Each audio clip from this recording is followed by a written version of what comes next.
Hi everyone, मैं अरविंदर। आज हम इमोशनल हेल्थ पर बात करेंगे। इमोशनल हेल्थ क्या होती है, किस तरह से ये हमारी ओवरऑल हेल्थ को इफ़ेक्ट करती है और किस तरह से हम इमोशनली हेल्दी रह सकते हैं। तो जो इमोशनली हेल्दी लोग होते हैं वो उनका अपनी थॉट्स पर, अपनी इमोशंस पर और अपने बिहेवियर्स पर बहुत अच्छे से कंट्रोल होता है।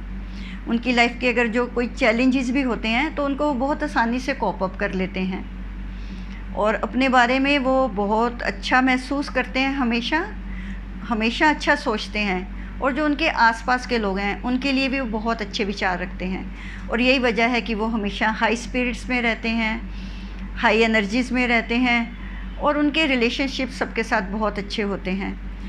ऐसा नहीं है कि उनकी लाइफ में डिफ़िकल्ट टाइम्स नहीं आता है या उनके लाइफ में सेटबैक्स नहीं होते हैं, लेकिन उनको ये आर्ट आती है, वो उन सभी सिचुएशन से बहुत आसानी से बिना किसी डिस्टरबेंस के बाउंस बैक कर जाते हैं।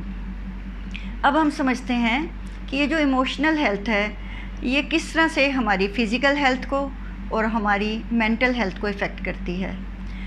तो होता क्या है कि जैसे हमारी लाइफ में घटनाएं होती रहती हैं, कभी सुखद घटनाएं होती हैं, कभी दुखद घटनाएं होती हैं।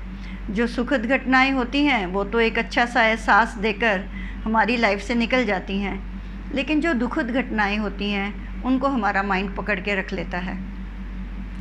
और वो इसलिए रख लेता है क्योंकि उन घटनाओं की वजह से हम कहीं निराश हुए हैं, कहीं हम नाराज़ हुए हैं और कहीं हमें गुस्सा आ गया है, और वो फिर हमें हमेशा हमारे माइंड से निकलती नहीं है।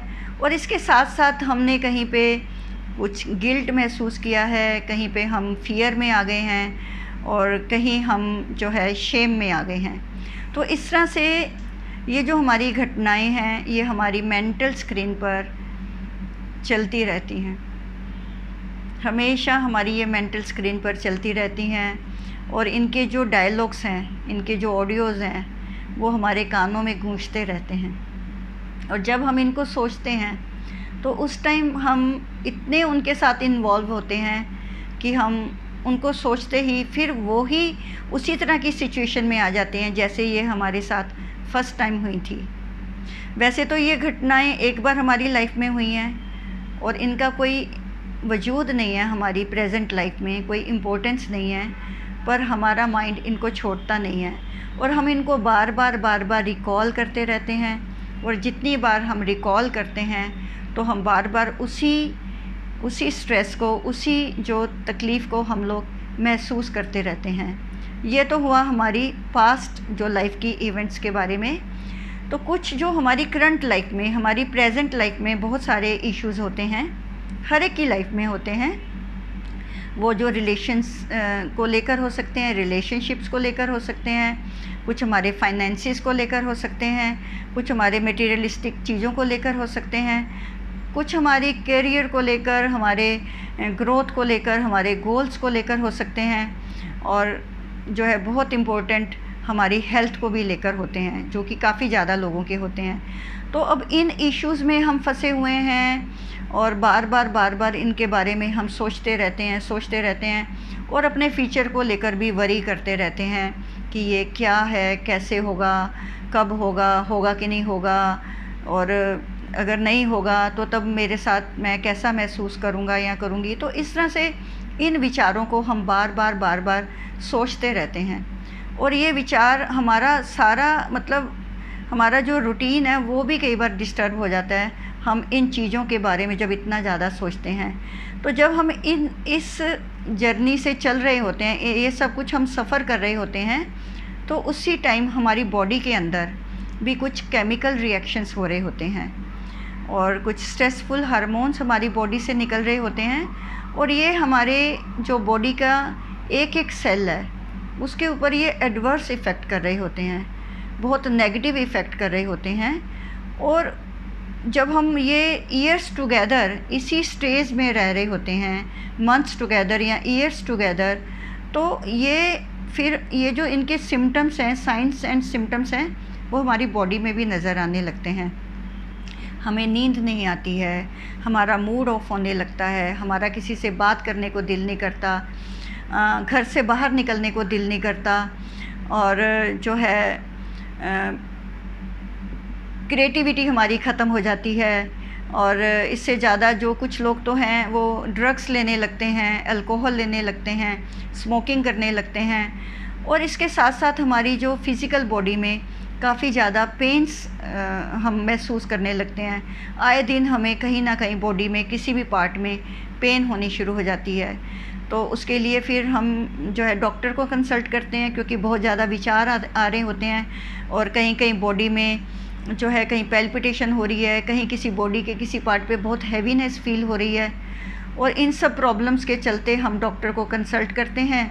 तो डॉक्टर हमें हमारी पूरी स्क्रीनिंग करता है, हमारे ब्लड इन्वेस्टिगेशंस कराता है, यहाँ तक कि हमारे एक्सरेज, सीटी, एमआरआई भी हो जाता है।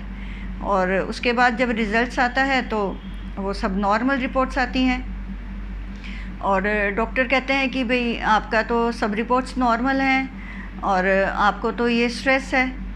तो वो हमें किसी मतलब योगा के लिए और प्राणायाम के लिए हमें वो कंसल्टेशन लेने के लिए एडवाइस कर देता है, और कुछ दवाइयाँ हमें एडवाइस कर देता है कि आप इन दवाइयों को लेते रहो, ये मतलब टाइम बिंग के लिए तो आपको रिलीफ करेंगे।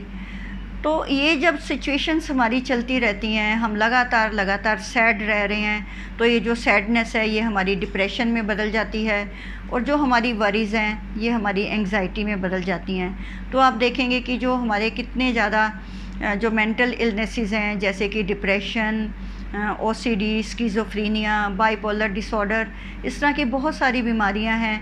तो उनकी तरफ हम जो है ना डाइवर्ट होना शुरू हो जाते हैं, क्योंकि हम उन सब जो चैलेंजेस हैं उनमें से बाहर ही नहीं आ पाते हैं। और डॉक्टर के पास हम बार बार जा रहे हैं, डॉक्टर हमें बार बार और ज़्यादा स्ट्रॉन्ग दवाइयाँ लिख कर दे देता है, और कुछ इन्वेस्टिगेशंस करा लेता है, लेकिन वो हर बार यही कहता है कि आपका कोई भी बीमारी नहीं निकल रही है, और ये सारा आपका स्ट्रेस की वजह से है, और स्ट्रेस हमें मैनेज करना नहीं आ रहा है। तो यही हमारी पुअर जो है हमारी इमोशनल हेल्थ है, जहाँ हम स्ट्रेस को मैनेज नहीं कर पाते हैं। क्योंकि डॉक्टर ने तो जो सब कुछ बता दिया है वो परमानेंट इलाज नहीं है।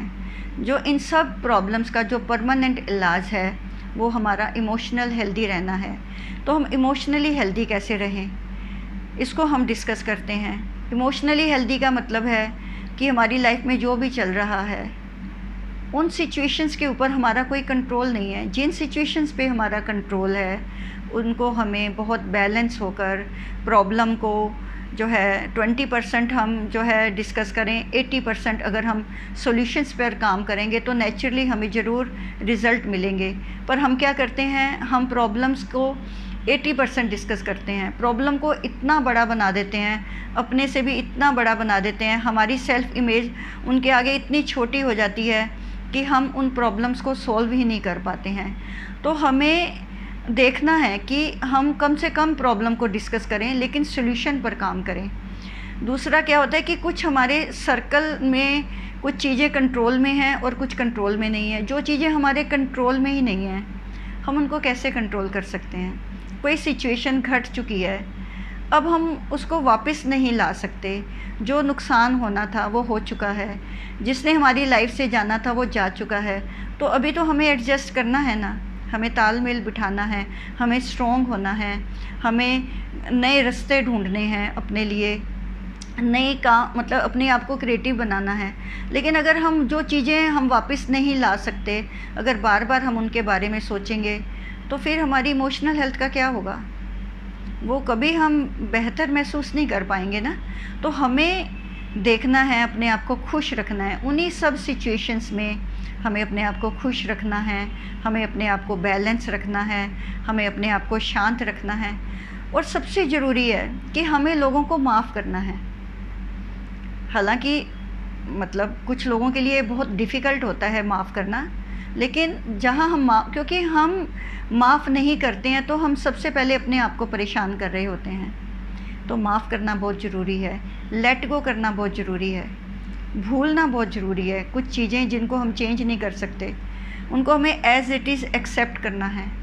कुछ लोग हैं हमारी लाइफ में जिनकी वजह से हम बहुत डिस्टर्ब हैं, लेकिन उनका हमारी लाइफ में होना ही है, उनके बिना हमारा गुजारा नहीं है। और अगर हम उनके प्लस पॉइंट्स देखने लगें, उनके अच्छी चीज़ें देखने लगें, तो ये तो मेरी टॉक बहुत बड़ी हो जाएगी। तो मैं यही इमोशनल हेल्थ पे काम करती हूँ।